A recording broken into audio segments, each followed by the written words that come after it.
MS Excel 2016 के इस अध्याय में आज आप सीखेंगे गो टू ऑप्शन का उपयोग करना।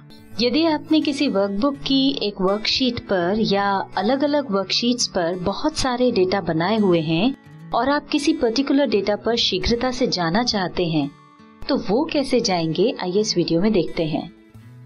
उदाहरण के लिए शीट 1 पर हमने अलग अलग ईयर्स की सेल्स रिपोर्ट्स बनाई हुई हैं।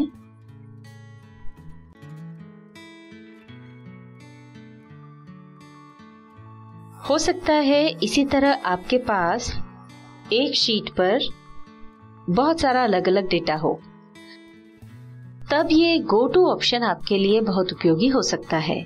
जब बहुत सारा डेटा होगा तो उसे ढूंढने में निश्चित रूप से समय लगेगा। किसी पर्टिकुलर डेटा को ढूंढने के लिए हम सबसे पहले डेटा को सिलेक्ट करेंगे। जैसे हम इस डेटा को सिलेक्ट कर रहे हैं, फिर उस पर राइट क्लिक करके डिफाइन नेम पर क्लिक करेंगे। आपके डेटा की जो भी हेडिंग होगी वो ये नाम अपने आप ले लेगा। आप ये नाम बदल भी सकते हैं और उसके बाद ओके पर क्लिक कर दें। इसी तरह सभी डेटा को सिलेक्ट करके यही प्रोसेस दोहरा लें। अब जब भी हमें किसी डेटा पर जाना होगा तो होम टैब में फाइंड एंड सेलेक्ट ऑप्शन पर जाएंगे और उसके बाद गो टू ऑप्शन पर जाएंगे या कीबोर्ड में F5 की प्रेस करेंगे। जिस भी डेटा पर जाना हो उसको सिलेक्ट करके ओके पर क्लिक कर दें। मान लीजिए हमें 2016-17 का डेटा देखना है, तो इसको सिलेक्ट करके ओके पर क्लिक कर रहे हैं। ये देखिए हम इसके डेटा पर पहुंच गए हैं।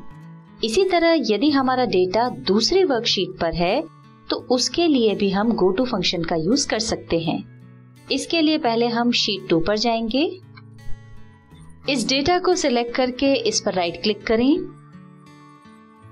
डिफाइन नेम पर क्लिक करें और नेम में जो भी नाम देना हो वो दे दें, और अगर यही रहने देना हो तो इसी को रहने दें और ओके पर क्लिक कर दें। अब मान लीजिए हमको अपनी पहली शीट पर जो डेटा है उस पर जाना है, तो उसके लिए कीबोर्ड में F5 की प्रेस करेंगे और अब हमें इसमें से जिस भी डेटा पर जाना है उसको सिलेक्ट करके ओके पर क्लिक कर देंगे। ये देखिए हम सीधे शीट 2 से शीट 1 के डेटा पर आ गए हैं। यदि आपको ये मालूम है कि आपका कोई डेटा किस रो और किस कॉलम में है, तो आप गो टू की सहायता से सीधे वहां पहुंच सकते हैं। मान लीजिए हमको सेल्स रिपोर्ट 2013-14 का जो डेटा है उसमें नीलेश की 4th क्वार्टर की सेल देखनी है।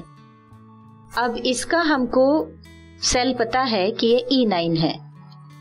अब मान लीजिए हम किसी और डेटा पर काम कर रहे हैं, हम सेल्स रिपोर्ट 2016-17 पर काम कर रहे हैं। अब यहाँ से हमको सेल्स रिपोर्ट 2013-14 में नीलेश की 4th क्वार्टर वाली सेल पर जाना है, तो उसके लिए हम F5 की प्रेस करेंगे और यहाँ पर रेफरेंस में E9 डाल देंगे।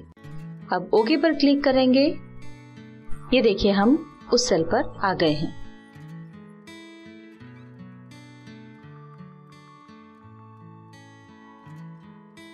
MS Excel 2016 के इस अध्याय में आज आपने सीखा गो टू ऑप्शन का उपयोग करना।